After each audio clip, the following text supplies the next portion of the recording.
Gotta love the internet, people. That's all I'm going to say. You've got to love internet connections. That's why we love to do it And live. viewers to this show know that exactly.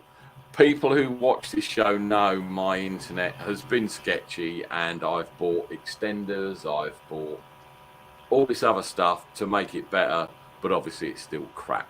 So I do apologise, Chris. So I can't remember where we were. We had just finished up talking about the Lions. Okay, moving forward with the Lions. Yeah, they don't. No one cares about them, and I think their fan base is the worst. I didn't hear who your fan base was. You thought the most miserable, because unfortunately I froze and my internet died. So who's your pick for the most miserable? I think there'd be a lot of people who would say vote for their franchise. I think that I think the Browns would be one that would vote for their franchise. I think Jets fans would vote their franchise, even though they've had moderate success in the last 10 to 15 years. I think Dolphins fans would say they count, and they get an extra count because even in their good years, when they had one of the best quarterbacks ever, they still weren't able to win. Then the Lions, of course, because they're the Lions. I think I feel like it'd have to be the Lions, but I would love to get I would love to get a bunch of these fan bases together to debate this all and have this all sorted out on the debate stage, because I think there's a lot of interesting cases that could be made for a lot of different franchises out there. Yeah, I mean, I agree with Cleveland. You've only got to look at the Factory of Sadness video that's been on YouTube for years and years and years, and they put up with a lot. And obviously Baker's trying to get them back to the promised land. He fell short last year. I don't know how he's going to do this year. Who is your most hated fan base? Who do you when you see the Baltimore Ravens, the Baltimore Ravens, the Baltimore Ravens, the Baltimore Ravens, the Baltimore Ravens, the Baltimore Ravens, the Baltimore Ravens, the Baltimore Ravens. Can you guess? I will also say the Patriots as well.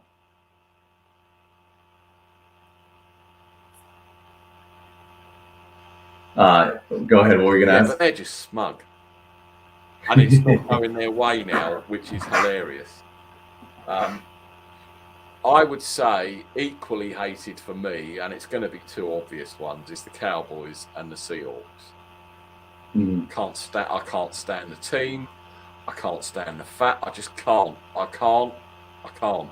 And my dream on my bucket list is to go to, I don't know what it's called now, the Luminance shithole stadium in Seattle, and watch the Niners play Seattle and not get ejected from the stadium for getting in trouble. Is it still Quest? It still might be Quest. No, I'm sure it's the Lumions. So you're right. Yes, they changed it. Yeah. Lumions. See, it's funny because everyone has everyone has that hated fan base because of their division rival, but this is just a mean and horrible thing to say. No one wants to hear it, but as a Colts fan growing up, we owned our division, so I didn't really hate any of our teams. I freaking love the Texans because we just got to destroy them. The Titans, Rob Baronas got us a couple times, and Maurice Jones-Drew, and the Jags and Fred Taylor, whatever. But I don't know, I didn't really hate any of them. But the Patriots, I grew up in New England, a Colts fan, so it was just awful. And then when I went to college in North Carolina, I was exposed to a lot of Baltimore fans for whatever reason. And I just discovered they were the worst. I was like, wow, I thought Patriots fans were bad. And then I met Ravens fans. But Patriots fans, specifically a lot of my family members, the worst. They still never stop to this day. And then just Ravens fans, all of them. Maybe, but it's really funny, right? Because, I mean, I'm a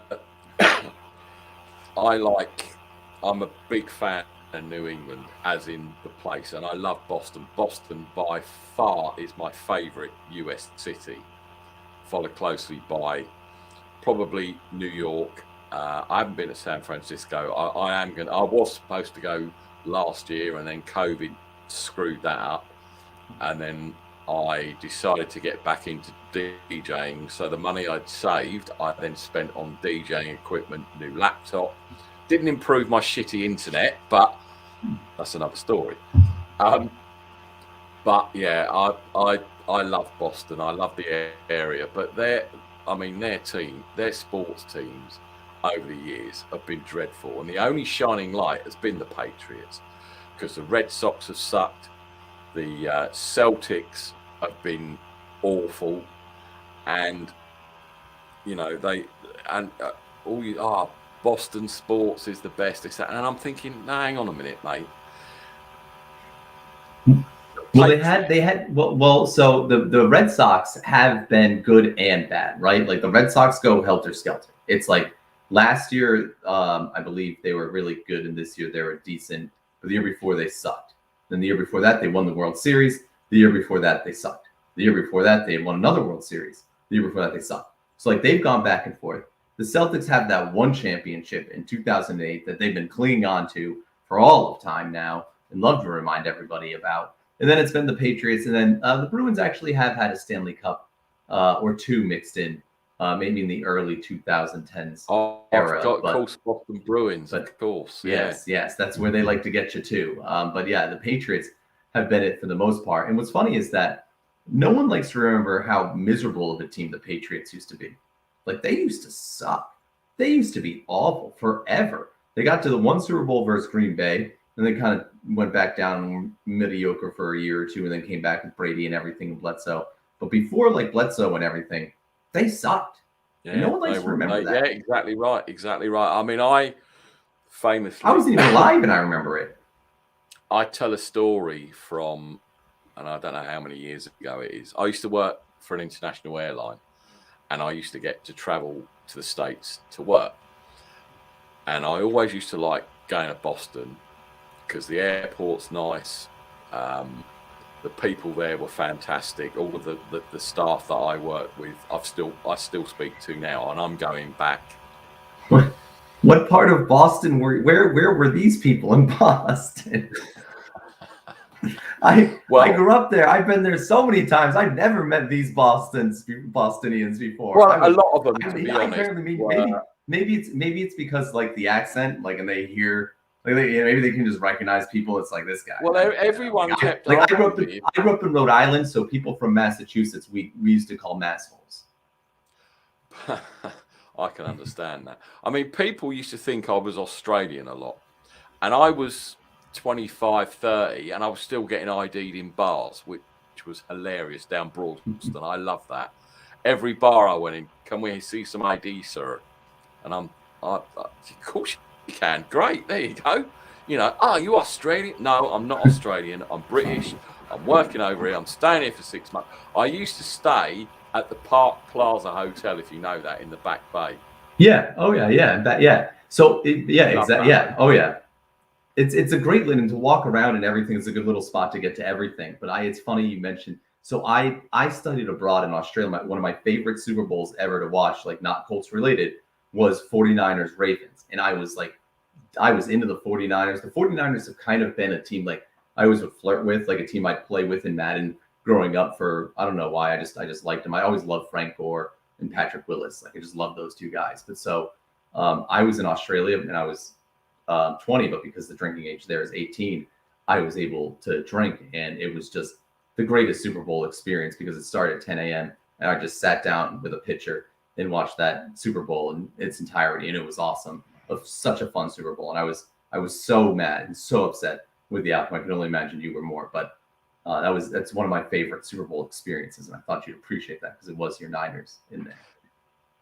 Well, yeah, I appreciate you mentioning the Niners. I don't appreciate the fact that we choked at the end. But anyway, it was. That's all right. Everyone likes to talk about the New Orleans Saints winning the Super Bowl against the Colts too. Like everyone loves to bring that up for whatever reason. It's just one that like randomly. And pops it must be strange as well, being, as you say, being an American and you can't drink till you're 21, but you go to Europe or wherever, and the drinking age is. I mean, I went to another sidetrack.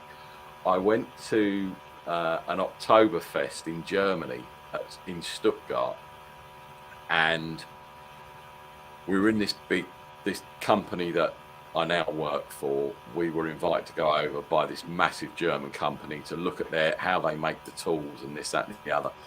And one of the things we did, we went to an Oktoberfest and they paid for a VIP table in this massive tent.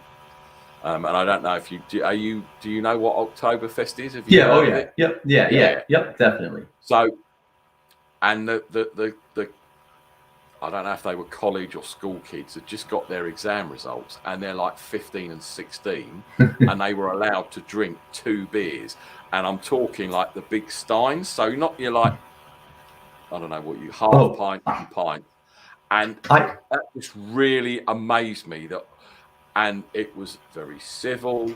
They weren't overstepping the mark. They had 2 drinks. That was their lot. They were pretty drunk, but it opened my eyes to thinking, well, why is the drinking age 21 in America? Any ideas? I couldn't tell you, because I played soccer for we went on a trip with a team from where I was from over to Germany, Netherlands, and Belgium, and played around the countries. And in Germany, we finished one of our games and we had lunch with the team afterwards, and we sat down and we had the tables lined up. We integrated the teams and stuff, but there was a cooler for the Germany team and a cooler for us. And I was probably 16, 17 years old at the time. So they were probably around the same age as well. I'm sure some of them were 18, but most of them probably 16, 17. And they sit down and they go and they open their cooler. They've got beer in their cooler. After a 90-minute soccer game, we have waters, Gatorades, and some Coca-Colas in our cooler after the soccer game. And it was just a very eye-opening, as you said, experience. Wow, that's very interesting. Very civilized. I'd have integrated more with the Germans and gone and nicked their beer. That's what I'd have done. That would have been me. I've been like, yo, how you doing? Oh, can I have one of your? Oh, I can have a drink. Thank you very much. We tried to sneak out to a bar the first night that we were there, and the bouncer turned us away. And we tried to go to a few of them. Bouncers turned us away, and we got on the bus to go to the games the next day. And our coaches said, and gave us our whole speech. And at the end of it was and don't you dare try going to the bars again when we go to our stops.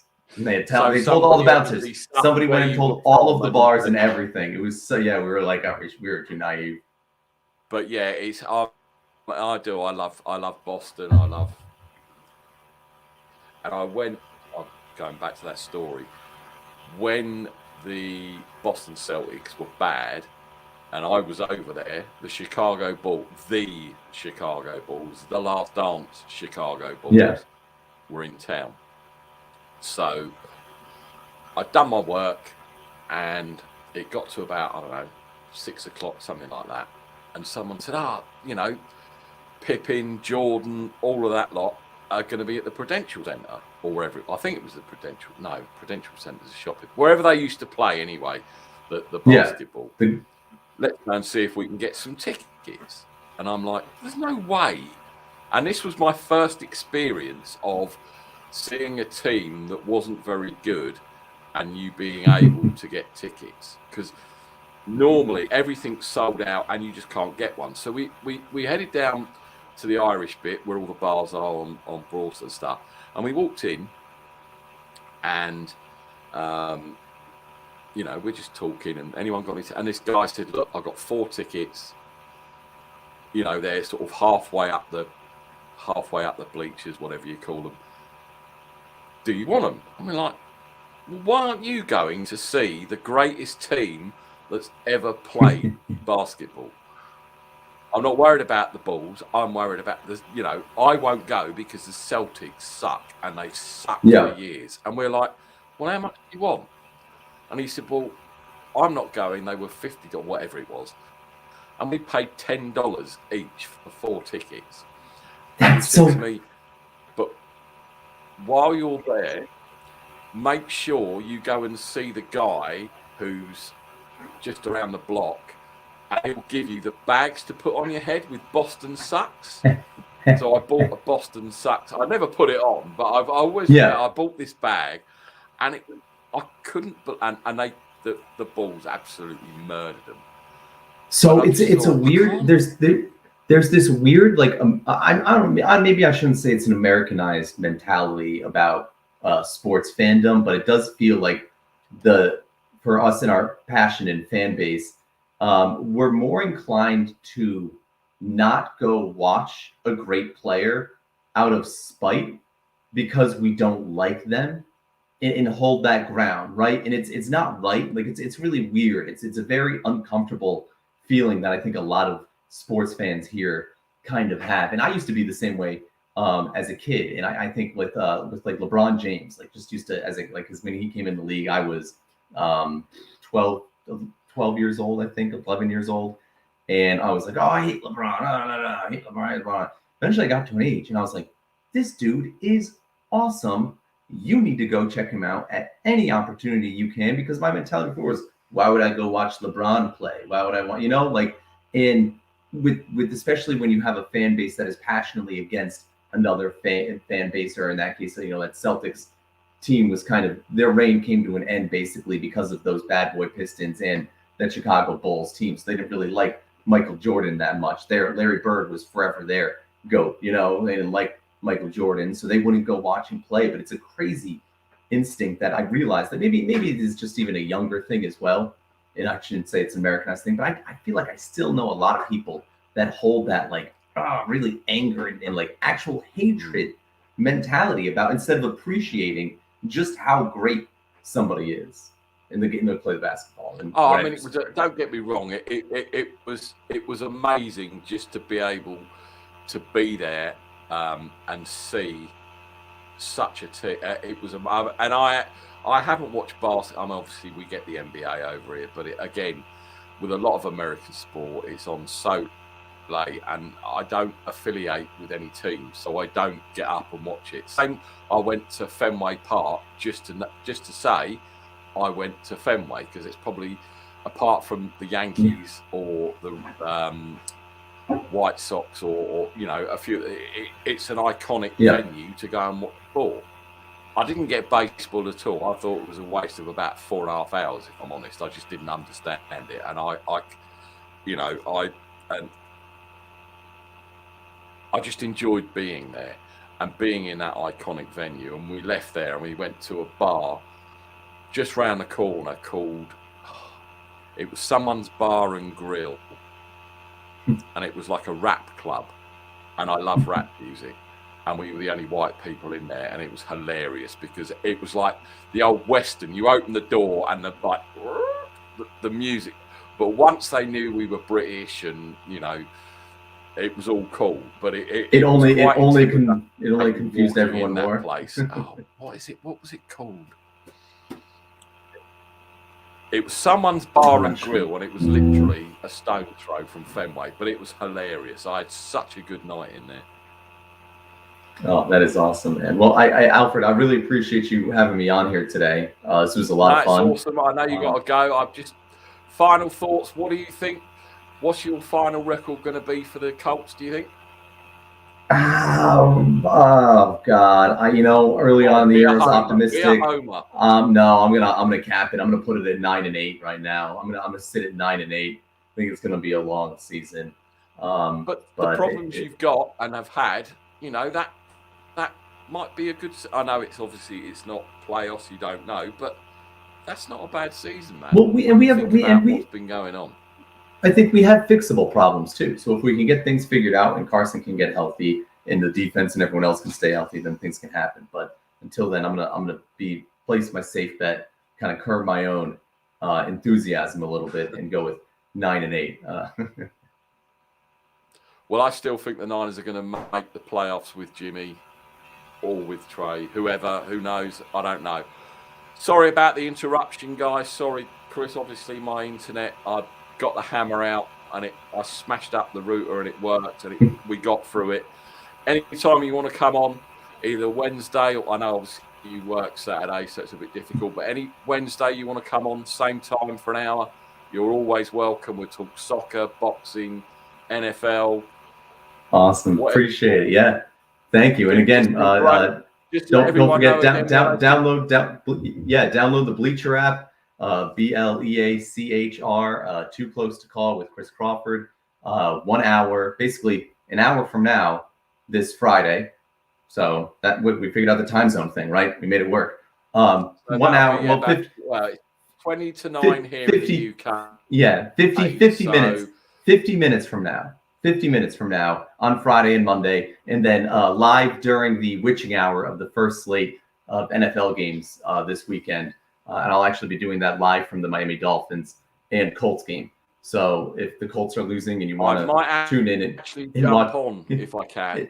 I wouldn't have come on last Sunday, trust me, in the first hour of that game, because you'd have been taken off the air with my expletives, and unfortunately, I don't have a filter button.